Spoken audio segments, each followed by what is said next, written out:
आज पिंपरखेड येथील शेतकरी आगावसर दीपक आगावसर यांच्या शेतावर ड्रोनद्वारे फवारणी चालू आहे. त्यांच्या शेतात आल्याच्या नंतर आपल्या लक्षात आलं किंवा यांच्या ऊसावर कोणते कोणते कीड पडली हे बघा. बघा इथं जे दिसतं आपल्याला हे पायरीला कीटक दिसतोय.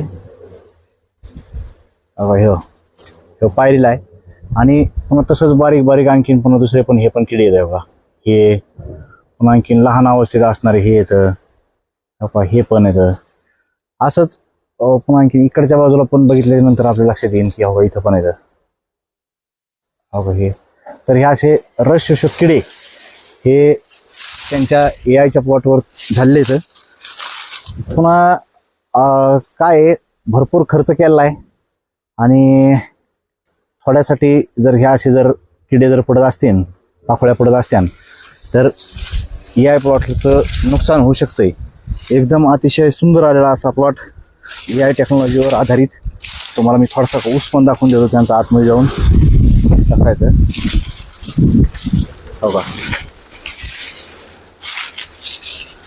150012 ही ऊसाची व्हरायटी. एक नंबर क्वालिटी आता ऊसाची तयार झालेली आहे. अगोदर एवढा भारी वाटत नव्हता पण आता एकदम चांगला ऊस वाटायला आहे. ऊसाची वाढ पण एकदम चांगली झालेली आहे. पण ह्या ऊसावर थोडंसं जरा ह्या दिवसामध्ये दमट वातावरण, चांगला पाऊस नाही त्याच्यामुळं हे होत होतं, किडे पडले होते ते पाखोळ्या. तर आता इथं ही फवारणी चालू आहे. ड्रोन पायलट पवन दैफळे आणि हे इथं ड्रोन चालू आहे. हा हो आणि ऊसावर पाणी किती पडतंय हे पण मी तुम्हाला दाखवून देतो. सर ऊसावर रोगराई आली का नाही सध्या? लय मोठी आली हो. हा लय मोठी आली ना. लय मोठी आली. अगोदर वाटत नव्हतं आपल्याला का नाही? असं सहज पाहिलं तर लक्षात येत नाही. सहज हिरवागार ऊस वाटतं पण ते किडे हे.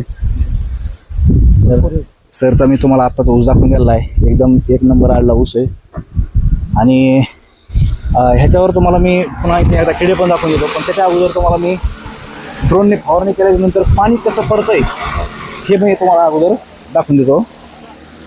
ऊसावर पाणी कसं पडतंय तर काय बऱ्याच शेतकऱ्याच्या मनामध्ये येतंय किंवा पाणी व्यवस्थित पडतंय का नाही. आता वर तर बघा खाली दगड होता. इथं ह्या दगडावर पण ह्या टिपके दिसतात बारीक बारीक. आणि हो का हे पण इथं एक पान आहे. हे पान बघा हो का. हा याच्यावर कशी फवारणी झाली तर हे पण पान बघा हो का. हो का दिसतंय का इथं. तर एकदम चांगल्या प्रकारे फवारणी ऊसावर चालू आहे. आणि पुन्हा आणखीन मी तुम्हाला काही इथं किडे पण दाखवून देतो की कशा प्रकारे इथं रोग पडायला. आणखीन तर आता इथं मी बघितलं होतं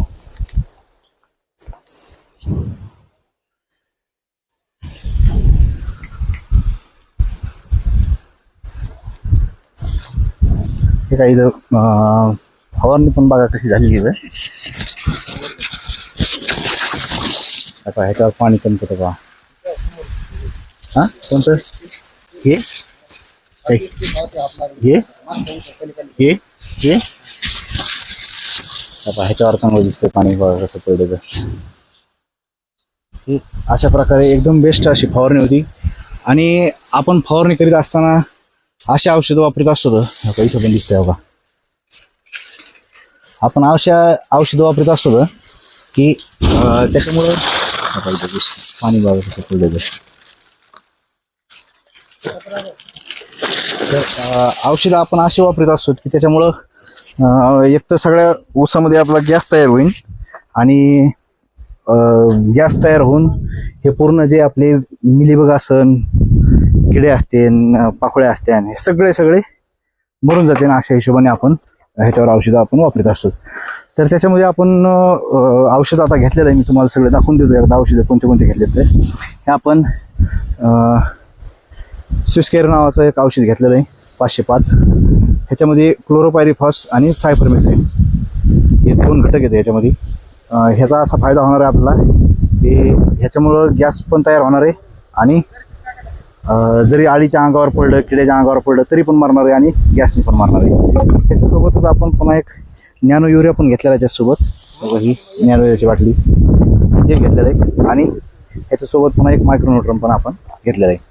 तर शेतकरी मित्रांनो नक्कीच जर फवारणी केली तर ऊस शेतीमध्ये फायदा हा आपल्याला होणार आहे.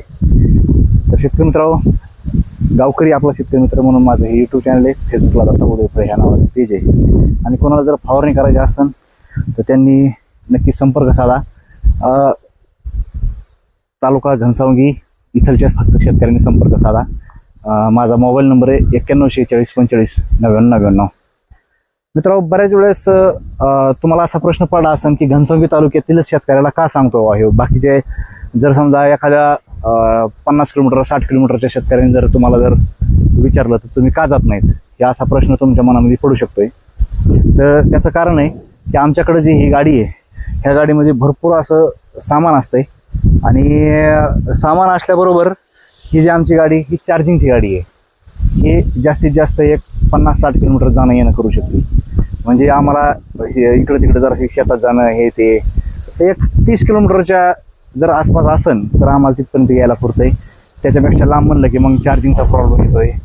चार्जिंग कुठं करावं काय करावं मग हे प्रॉब्लेम आहे. त्याच्यामुळं मी माझ्या व्हिडिओमध्ये वर लिहिलेलं पण असतंय टायटलमध्ये किंवा फक्त घनसावंगी तालुक्यातील शेतकऱ्यांनी फोन करावा. त्याचं कारण हे आहे की आमच्याकडे ही चार्जिंगची गाडी आहे आणि सगळा सेटअप नेण्यासाठी जर दुसरी गाडी लावली तर दुसरी गाडी किरायाच घेणार समजा 1000-2000 रुपये, मग आपल्याला ती फवारणी करण्यासाठी परवडणार नाही.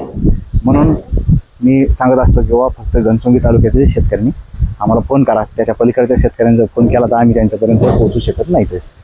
तर शेतकरी मित्रांनो व्हिडिओ जर आवडला तर व्हिडिओला नक्की लाईक करा, शेअर करा. धन्यवाद. राम.